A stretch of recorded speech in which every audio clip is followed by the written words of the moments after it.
savez, chaque peuple a des dates qu'il doit retenir dans sa mémoire. Comme on dit, après chaque guerre, chaque peuple a besoin des héros.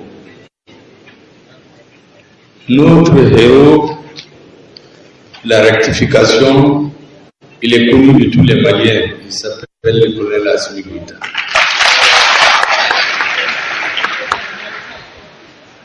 Vous savez, tout ce que nous sommes en train de dire et faire, tous les exploits de notre armée qui montent en puissance, si vous vous interrogez, c'est les mêmes peuples pourtant,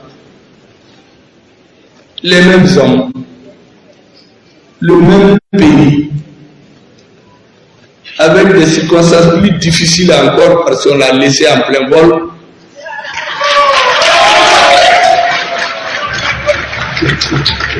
Parce qu'on lui a coupé toute aide extérieure et on avait mis dans la tête des Africains que sans l'extérieur, on ne peut rien.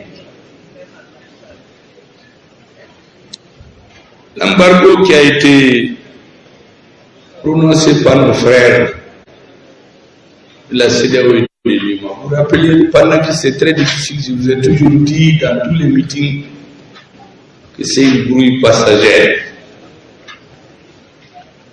Les membres de la même famille, vous savez qu'à quel Abbé Sissi, mais à Temenéon, on ne choisit pas ses voisins dans la vie. On peut choisir ses amis, mais on ne choisit pas ses voisins. Le Mali a 7 frontières. Et les béabas de la diplomatie, pour éviter trop de souffrance au peuple, c'est d'être autant que possible en accord avec ses voisins. Mais cela ne veut pas dire qu'on doit se coucher et vous laisser marcher là-dessus. Notre armée monte en puissance. C'est une classe parmi l'une des armées les plus puissantes aujourd'hui au sud du Sahara. Nous avons pu tenir tous les engagements de l'État vis-à-vis de ses citoyens. Les hommes d'Iran qui tombent tous les jours, auxquels je rends un hommage mérité. C'est parce qu'il y a des hommes sur le terrain qui tombent que nous arrivons à nous réunir aujourd'hui en salle, tranquillement pour fêter. Je voudrais leur rendre un hommage mérité. Je disais donc que nous avons pu faire aux obligations d'un gouvernement vis-à-vis de ces paysans, les éleveurs, les pêcheurs du plus grand nombre, sans aucune aide extérieure. Nous avons commencé à parler fièrement comme Maliens. Les Maliens ont commencé à être applaudis partout où ils passent à l'extérieur. Qu'est-ce qui a changé donc? Le leadership. C'est parce que nous avons eu un nouveau leader qui a une claire conscience de pourquoi il est venu et qu'est-ce qu'il est devenu faire. Et qui s'est entouré des hommes qui vont dans la même direction que lui pendant un certain temps, parce que rien n'est éternel sauf le peuple. Ce leader, c'est le président de la transition, chef de l'État, chef suprême des armées, colonel Assimi Goïta. C'est ce qui a changé. Sinon, c'est le même peuple, comme je le disais, c'est la même république, c'est les mêmes personnes, c'est la même terre, avec moins de ressources. Mais il a fait plus. Donc cette journée, nous devons le garder en mémoire de génération en génération. Parce qu'il a montré que le peuple malien ne change rien contre sa dignité, contre son honneur. Il est prêt à endurer toutes les difficultés. Il est prêt à assumer toutes les décisions politiques. Et donc ce jour, Nous souhaitons que dans la mémoire de tous les Maliens, les plus jeunes, les universitaires, les intellectuels qui portent les idées dans un peuple, que ce jour puisse se retenir comme un des plus grands jours dans notre pays. Le jour où le Mali, conformément à ce qu'ont déclaré les pères fondateurs qui ont eu l'indépendance formelle en 1960, que le Mali puisse s'affirmer et apprendre à dire non quand il faut dire non et dire oui quand il faut dire oui. Et cela, il faut le reconnaître, comme je l'ai dit, au changement de leadership. Je ne veux pas vous ennuyer en vous rappelant toutes les dates. Et tout a commencé avec la rectification de la transition et l'installation de nouveaux gouvernements. C'est tout ce qui a changé. Et c'est le même. Donc, je voudrais ici, avant de passer la parole aux conférenciers, aux différents intervenants, rendre un hommage au peuple malien.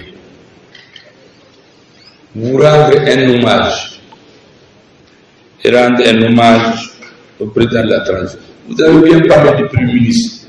Mais vous savez, un Premier ministre, pour qu'il soit sûr de ce qu'il dit, il faut qu'il soit mis en confiance. Le président m'a accordé dès les premiers jours sa confiance et son soutien. C'est ce qui nourrit le courage pour parler à la tribune des Nations Unies. Je vous assure que quand le président me disait d'aller le représenter, il ne m'a pas donné de texte. Il m'a dit, je vous fais confiance, vous savez ce que les Maliens pensent. Il faut le dire comme les Maliens le disent.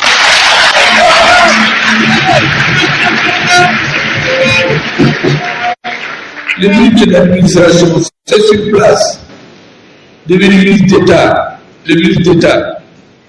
Tous ceux qui suivent son discours savent que c'est un discours sur place. C'est en fonction de ce qui a été dit là-bas qu'il a changé de discours. Et ça aussi, c'est la confiance et l'autorisation du président de la transition. Donc les fleurs doivent être données d'abord à lui et ensuite à ce Premier ministre, au nom qui parle au nom de notre peuple. Je voudrais donc vous dire que le 14 janvier, c'est votre date. C'est désormais la date des jeunes, des moins jeunes, des femmes, des hommes, des paysans, des pêcheurs, des agriculteurs.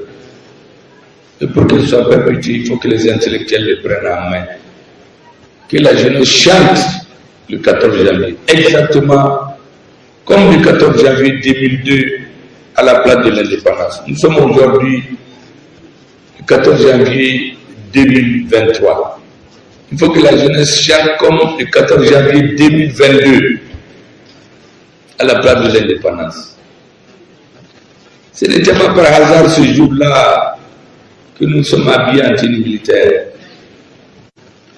Vous savez, quand j'ai accueilli le président, il a demandé mais où est le Premier ministre? Il dit le Premier ministre est là. Quand il est sorti de sa voiture, il s'attendait à voir le Premier ministre dans ses grands boubous traditionnels brodés, il le voit en tenue militaire. Il croyait qu'il n'était pas venu. Il a dit mais il est là, le soldat de deuxième classe, Adrien le colonel. Je suis parti pour organiser les Maliens et rendre hommage à nos forces armées de sécurité qui étaient en train de tomber sur le champ d'honneur pour que nous puissions parler à l'homme. C'est ça la signification. Et montrer que le peuple est prêt à affronter n'importe qui touche à sa dignité, à son honneur.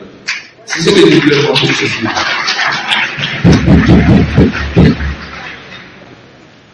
C'est ça qu'on appelle, quelqu'un vient de le dire tout de suite, le chemin de la refondation qui aboutit au Manikoura.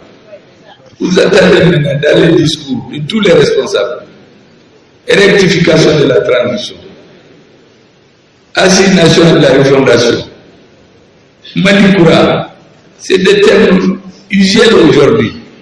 Il y a 2 ou 3 ans, on n'en parlait pas au Mali. Qui les a amenés? C'est l'arrivée d'Assimi Goïta au sommet de l'État. Je voudrais donc, avec votre autorisation, rendre un hommage à tout le monde ici. Tous ceux qui sont là, et en réalité, à cette salle, c'est à tous les Maliens que nous nous adressons. Nous voulons vraiment que cette fête soit une fête nationale, une fête à laquelle tous les Maliens adhèrent. Je vais passer la parole avec votre autorisation à ceux qui voudraient bien prendre la parole pour vraiment rappeler un certain nombre de faits, pour galvaniser les Maliens. Parce que nous avons montré aujourd'hui qu'on peut joindre la réflexion à la manifestation,